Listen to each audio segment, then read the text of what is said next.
Ahmad, field marshal Asif Munir صاحب بھی اس وقت امریکہ میں ہیں، ان کی صدر ٹرمپ سے اہم ملاقات بھی چند گھنٹے بعد ایکسپیکٹڈ ہے. آپ کیا سمجھتے ہیں ایجنڈا مشرق وسطیٰ میں ایران اسرائیل جنگ کے علاوہ کشمیر اور بھارت کے حوالے سے بھی گفتگو ہو سکتی ہے؟ کیا ایکسپیکٹ کر رہے ہیں آپ؟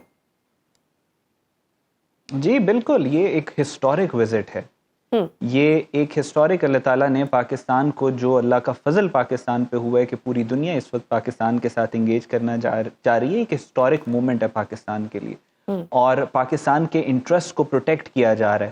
پاکستان کو جو فارن پالیسی انیشیٹیوز، جو فارن پالیسی بینیفٹس پاکستان نے اپنی ملٹری پاور اور اپنی اسٹریٹجی، اپنے ویژن کے تھرو، جو اللہ کا فضل پاکستان پہ ہوا، اس کے بعد جو پاکستان نے اچیو کیا ہے، اب اس کے اوپر بلڈ کرنے کا ٹائم ہے. اور پاکستانی بالکل اس کو بہت سیریسلی دیکھ کے اس کے اوپر ایک پوری نئی عمارت کھڑی کرنے کی کوشش کر رہے ہیں.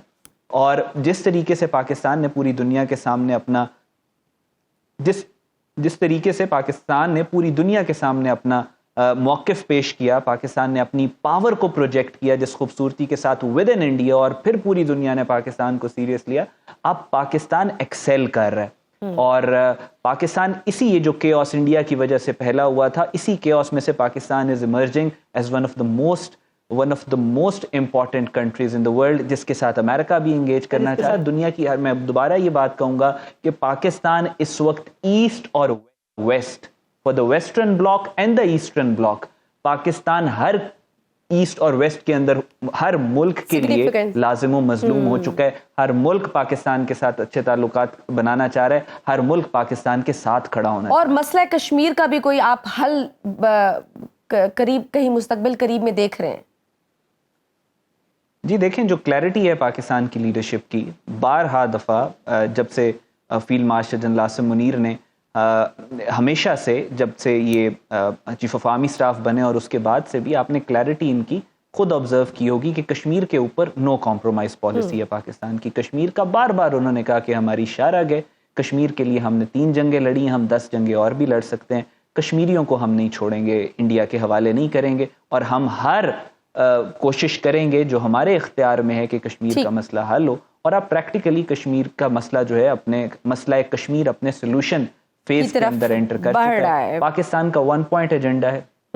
جی، پاکستان کا 1 پوائنٹ ایجنڈا ہے کہ کشمیر کے اوپر ہم کمپرومائز نہیں کریں گے اور ہر طریقے سے کشمیر کے مسئلے کو حل کرنے کی کوشش کی جائے. احمد، ایک اور بات جو نیتن یاہو بار بار کہہ رہے ہیں کہ وہ ایرانی عوام کو رجیم چینج کرنے کی دعوت دے رہے ہیں، کیا واقعی یہ جنگ صرف رجیم چینج بدلنے کے لیے ہے یا اس کے علاوہ بھی کوئی وجوہات ہیں؟ ایک تو گریٹر اسرائیل ہو گیا، دوسرا یہ رجیم چینج. جی دیکھیں، گریٹر اسرائیل ایک ان کا لارجر ایجنڈا ہے، اور جو ابھی انہوں نے آپریشن لانچ کیا ہے وہ بالکل پن پوائنٹ رجیم چینج کرنے کے لیے، اس میں کسی کو ڈاؤٹ نہیں ہونا چاہیے. اس آپریشن کا نام بھی انہوں نے دا رائزنگ لائن رکھا تھا، اور جو لائن ہے وہ اس کے جھنڈے کا، رضا پہلوی کے جھنڈے کا ایمبلم ہے، جھنڈے کے اوپر وہ لائن بنا ہوا ہے. اور اسرائیلی آفیشلز بھی اپنے اکاؤنٹس میں بارہا یہ اشارہ کر چکے ہیں کہ ہم رجیم چینج کرنے کے لیے آ رہے ہیں. جیسے ہی اسرائیل نے یہ آپریشن لانچ کیا، آپ نے دیکھا جیروسلم پوسٹ اور یہ دا ٹائمز آف اسرائیل نے کس طریقے سے رضا پہلوی کی ٹویٹس کو، آرٹیکلز کو، اس کی سٹیٹمنٹس کو پبلش کیا، اور پورے ایران کے اندر پھر اس کو پرولیفریٹ کرنے کی کوشش کی، پوری دنیا میں اس کو پرولیفریٹ کرنے کی کوشش کی. پورا اسرائیلی سوشل میڈیا رضا پہلوی کے اکاؤنٹ کو پروموٹ کر رہا تھا. سو ان کا پلان یہی ہے رجیم چینج کرنے کا، اور وہ کیٹاگوریکلی پچھلے 3-4 سال سے اسی کے اوپر کام کر رہے ہیں. اور رجیم چینج کرنے کے لیے آپ نے دیکھا، انہوں نے پہلے ایران کے جو صدر تھے، پھر ایران کے فارن منسٹر تھے، جو ساری کی ساری باڈی تھی جس کو یہ کہتے ہیں اسلامسٹ ایران کے اندر، اس کو سب سے پہلے اس کو شہید کرنا شروع کیا. ان کے آرمی جنرلز کو، ان کے چیف آف آرمی سٹافز کو، ان کے انٹیلیجنس کے ہیڈز کو، جو بندہ اسرائیل کے انٹرسٹ کے خلاف کھڑا تھا، اس کو تو انہوں نے پچھلے 3 سے 4 سال کے اندر ایریڈیکیٹ کیا، اس کو شہید کر دیا. پلان ان کا یہی تھا کہ انہوں نے اپنا ایک پپٹ لا کے ایران پہ بٹھانا ہے فار سم ٹائم، اور اس کے بعد انہوں نے ایران کو ڈس انٹیگریٹ کرنے کی کوشش کرنی ہے. تو یہ ان کا پلان ہے، یہ ایجنڈا ہے ان کا، اسی کے تحت انہوں نے. بٹ بظاہر یہ ہوتا ہوا نظر نہیں آ رہا، کیونکہ جو موجودہ حکومت کو تو اپوزیشن سمیت عوام کی بھی سپورٹ نظر آ رہی ہے. بٹ لیٹس سپوز اگر رجیم بدل بھی جاتی ہے اور ہم مان لیں کہ امریکہ اسرائیل موجودہ ایرانی حکومت گرانے اور شاہ ایران کے خاندان کو لانے میں کامیاب ہو گئے، تو اس سے وہ کیا مقاصد پورا کرنا چاہیں گے؟ دیکھیں، ان کی اپنی ایک بیس بن جائے گی ایران کے اندر، اور ان کا پپٹ اگر آ کے بیٹھے گا, کیونکہ eventually at the end of the day plan تو ان کا گریٹر اسرائیل کا ہی ہے, اور گریٹر اسرائیل تب تک پورا نہیں ہو سکتا جب تک یہ ایران کے اوپر قبضہ نہیں کرتے. اب ایران پہ قبضہ کرنے کے لیے یا تو یہ تھا کہ یہ ڈائریکٹ اٹیک کرتے اور ایران کے ساتھ جنگ کرتے, وہ یہ کر نہیں سک رہے. سیریا میں آپ نے دیکھا 50 سال انہوں نے انتظار کیا کہ سیریا کے اندر کیوس اور انارکی اتنی زیادہ ہو جائے کہ یہ ہیڈ لیس بن جائے, پھر انہوں نے آپ نے دیکھا کہ اب گولان ہائٹس کی طرف سے یہ آگے بڑھنا شروع ہوئے. ایران میں بھی ان کا جو پلان ہے, میں بار بار کہہ رہا ہوں کہ ان کا پلان ہے, اس کا مطلب یہ نہیں ہے کہ وہ ہوگا. اسرائیلی جو مائنڈ سیٹ, جو اسٹریٹجک مائنڈ سیٹ ہے, وہ یہ ہے کہ ہم ایک ویک رجیم انسٹال کریں گے ایران کے اندر, اور پھر ہم ایران کے اندر کیوس اور انارکی بڑھتی چلی جائے گی ٹو دا ایکسٹینٹ کہ ایرانی آپس میں ایک دوسرے سے گتھم گتھا ہو جائیں, آپس میں لڑیں, آپس میں خوریزی, قتل عام, کیوس, انارکی, بالکل جو سیرین ماڈل ہے وہ ریپلیکیٹ ہو, پھر ہم گراؤنڈ انویژن کریں. احمد, بھارت کے حوالے سے بھی خدشات اب بڑھتے جا رہے ہیں. ایک تو بھارت کھل کر اسرائیل کا حمایتی ہے, دوسرا ایک خبر جو کل سے بڑی سرکولیٹ کر رہی ہے کہ مودی کی جانب سے امریکہ کو پاک بھارت جنگ میں ثالثی کے حوالے سے انکار کر دیا گیا ہے. کیا یہ شے بھارت کو بھی اسرائیل کو دیکھ کر آ رہی ہے, اور اس کا پاکستان کی سیکیورٹی معاملات پر کیا اثرات پڑ سکتے ہیں؟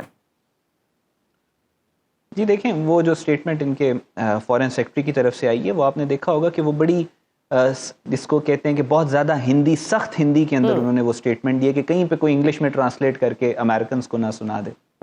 یہ ان کی اپنی ایمبیرسمنٹ ہے جس کو یہ چھپا رہے ہیں.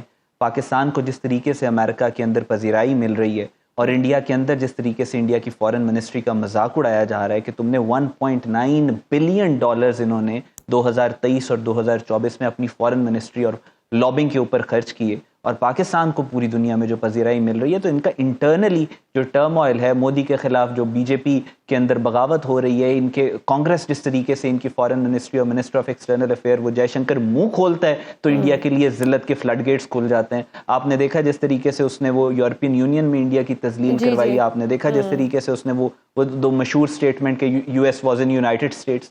سو ظاہر ہے ان کے اپنے اوپر بہت زیادہ پریشر ہے, اور ملک کے اندر سے بہت زیادہ پریشر ہے, تو وہ اپنی انٹرنل آڈینس کو پیسیفائی کرنے کے لیے اس طرح کے گیمکس جو ہیں اس کا استعمال کر رہے ہیں. باقی پوری دنیا کو پتہ ہے یہ ہارڈ پاور کا, یہ انٹرنیشنل, یہ نیو ریئلسٹک ورلڈ آرڈر ہے.